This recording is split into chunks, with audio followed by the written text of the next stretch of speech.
Welcome all of you to this presentation on the topic Sources of Microorganisms in Food. Introduction. A microorganism is an organism that is too small to be seen with the naked eye.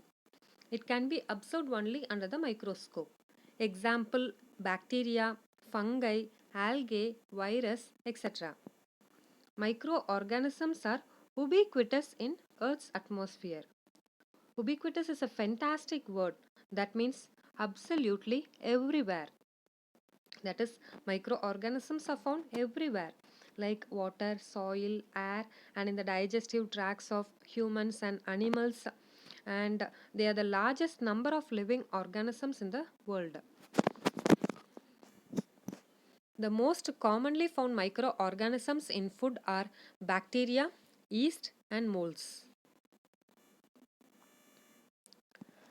Pathogenic microorganisms in the food can cause spoilage of foods. Consumption of spoiled foods result in foodborne illness.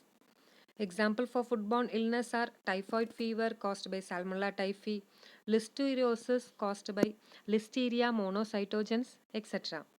A study says that 25% of the world's food supply is lost due to spoilage. Not all the microorganisms cause food spoilage. Many microorganisms are beneficial. They are useful for the production of various fermented foods like cheese, yogurt, alcoholic beverages like wine, beer, etc. Sources of microorganisms in food. A source is the location from which the microorganism is transmitted to the food, either directly through the environment or indirectly through an intermediate agent. Microorganisms may contaminate the food from various sources during harvesting, handling, processing, storage, transportation, distribution, or preparation of food for consumption. The source can be animate or inanimate. Animate in the sense living organisms like humans or animals. Inanimate means non-living things. Example, water, soil, air, etc. There are various sources of microorganisms in food like raw materials, water, air, soil, sewage, rodents, insects, animals and birds, packaging material, food handlers, etc.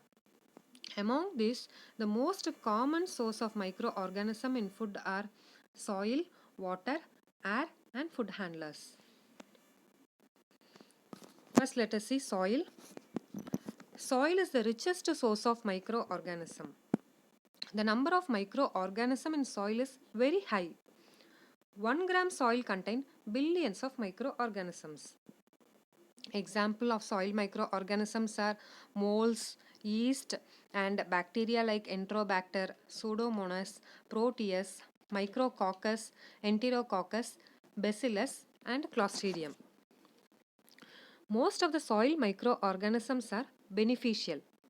They are useful for the industrial production of antibiotics, enzymes, amino acids, vitamins, and various pharmaceutical and food products. Many soil bacteria produce endospores. Spores are highly resistant to heat and various other adverse environmental conditions. And the spores remain viable in soil for millions of years. Example for endospore forming bacteria is Clostridium botulinum. Clostridium botulinum is a gram positive spore forming anaerobic bacteria and it causes a serious food poisoning disease called botulism. The soil contaminated with fecal material is a major source of enteric pathogenic bacteria. Example is E. coli. E. coli is a coliform bacteria and it is an indicator organism for fecal pollution. These pathogens can contaminate the plants and the edible parts of the plants in soil. The raw materials used for food production may also be contaminated by soil microorganisms. And as the soil particles are carried to aquatic environment through wind or rain, water is also contaminated with soil microorganisms. When sewage is used as a fertilizer in crops, the sewage contain various microorganisms, and these microorganisms contaminate the food. The major microorganisms found in sewage are enteropathogenic bacteria like E. coli and viruses like hepatitis virus, influenza virus, etc. So, this is a major concern with organically grown food, and many imported fruits and vegetables where untreated sewage is used as fertilizers.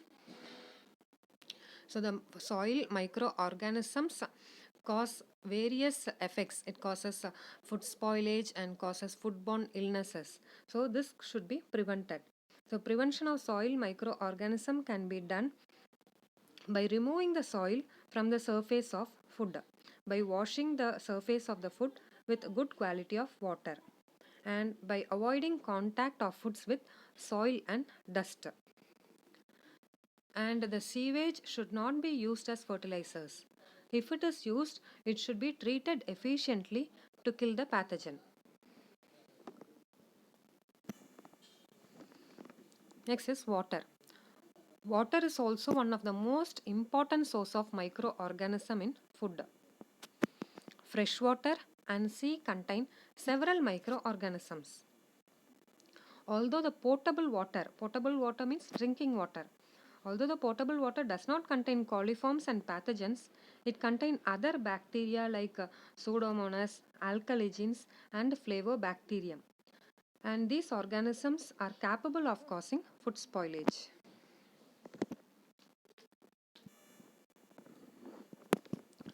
Water is contaminated by sewage and pollutants entering the water body.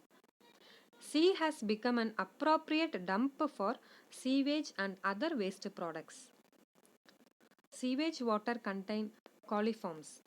Example, E. coli. E. coli is a coliform and it is an indicator of fecal pollution. So that means the presence of E. coli in drinking water indicates that the water is contaminated with fecus. Sewage water also contain many viruses like hepatitis virus, influenza virus, norovirus, etc. Usage of contaminated water for food processing will add the pathogenic microorganism from the water to food, and it causes food spoilage and foodborne illness. Example for foodborne illness caused by waterborne pathogens are cholera, which is caused by Vibrio cholerae, salmonellosis by Salmonella, shigellosis by Shigella, amoebiasis by Entamoeba histolytica, listeriosis by Listeria monocytogenes, hepatitis by hepatitis virus. So these are the few examples for foodborne illness caused by waterborne pathogens. So consumption of contaminated water will cause foodborne illness. So not only the contaminated water consumption, consumption of contaminated fishes from the polluted water bodies also cause foodborne illness. For example, severe diseases such as hepatitis or typhoid fever have been caused by eating contaminated fishes, which seem to be perfectly normal in taste and appearance. In warmer seas, even the unpolluted water may contain Vibrio parahemolyticus. So, this Vibrio parahemolyticus is a bacteria which is responsible for causing food poisoning. Cyanobacteria and dinoflagellates in the water bodies produce toxic metabolites, and these toxic metabolites become concentrated in the shellfishes without causing any harm to them. When such contaminated fishes are consumed by humans, it may cause a nasty illness called paralytic shellfish poisoning. So, waterborne pathogen is a major concern. It causes various foodborne illnesses. So, this should be prevented. So, prevention can be done by using chlorine treated potable water for food processing, washing, and sanitations. And the sewage water, before it is disposed into the water bodies, it should be properly treated to kill the pathogenic organisms. The next major source of microorganism in food is air. Microorganisms are found in air and dust in the food processing operations. Air does not contain any natural flora of microorganism. The source of microorganism to air are from dust, droplets from coughing, sneezing, talking by food handlers.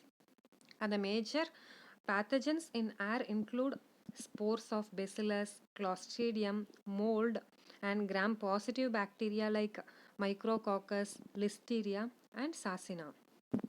The microorganism present in the air may get deposited on the foods and it causes spoilage of foods.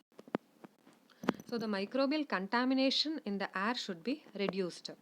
This can be done by following hygienic practices while coughing and sneezing, and by using air filtration devices like HEPA filters, and by using ultraviolet light. Next is the human sources. Food handlers are the major source of microbial contaminations in food. Improperly cleaned hands, lack of personal hygiene, dirty clothes, and hair of food handlers can cause contamination in food. The pathogens transmitted by food handlers are Staphylococcus aureus, Salmonella, Shigella, E. coli, Clostridium, hepatitis A virus, etc. So we have seen about the major source of microorganism in food such as soil, water, air, and human sources. Next one is the miscellaneous sources. Animal feed. Animal feed is a source of Salmonella and Listeria monocytogenes to poultry and other farm animals. This is the animal hide. Animal hide is a primary source of E. coli O157 is to H7. This is one of the strain of E. coli. Then Salmonella and Listeria species in cattle. Flies, birds, animals, house pets, and rodents are also the source of microorganism in food. Example, Salmonella can be acquired from eating food contaminated by rat fecus. When rat is infected with Salmonella, the fecus of rat contains Salmonella. So when the food is contaminated with rat fecus, the food will contain the Salmonella organism. So when the humans consume this contaminated food, the human will get the infection, that is salmonellosis. So by this way, the food is transmitted from animals to human beings. And when the food is left uncovered, pets, flies, cockroaches, and other insects carry the pathogen into the food and causes food spoilage.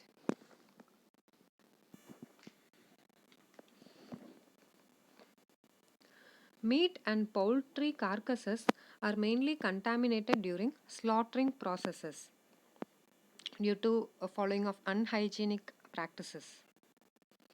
In the kitchen, microbes can be transferred from one food to another food by using the same knife, cutting board, mixers, grinders, and other food utensils. Raw materials can cause cross contamination. For example, when raw chicken is stored in a refrigerator nearer to the cooked meat, what will happen? The bacteria from the raw chicken will contaminate the cooked meat, and this results in spoilage of cooked meat. Several other sources of microorganism in food include packaging materials and equipments that is used for harvesting, transportation, processing, and storage of food.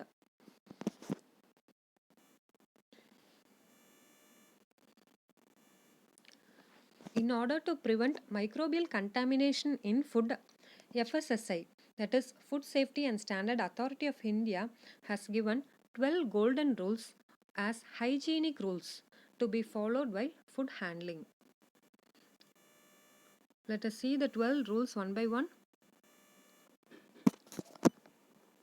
First is the working environment. Keep the working environment clean and have regular pest control practices.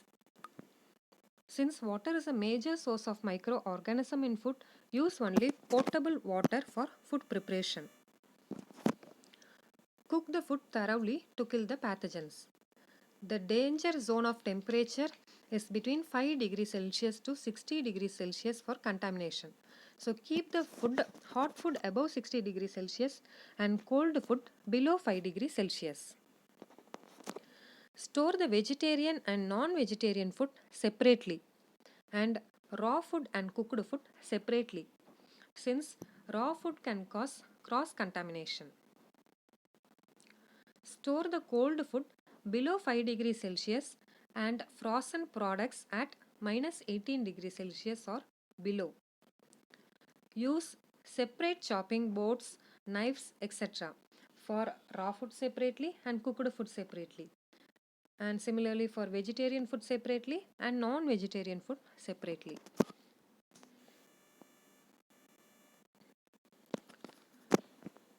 While handling food, wear clean cloths or uniforms, head caps, masks, and gloves.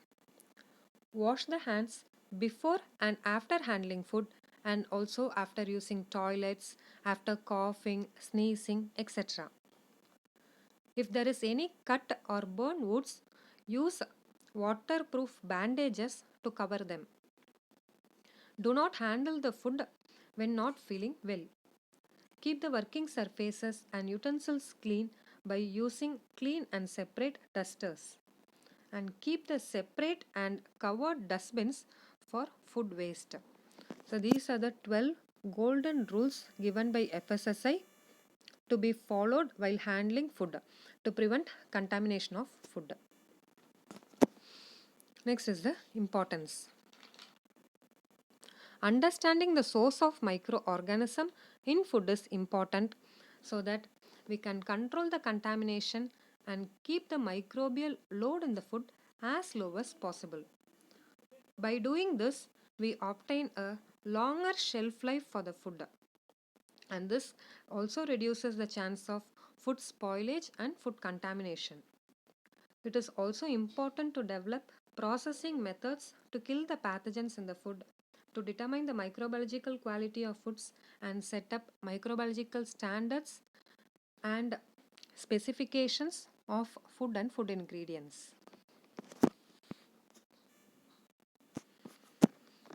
In this presentation, we have seen about the various sources of microorganisms in food, like soil, water, air, food handlers, animals, insects, kitchen utensils, packaging materials, etc. For examination, concentrate on the source of microorganisms along with examples. Hope you all understood the class. Thank you.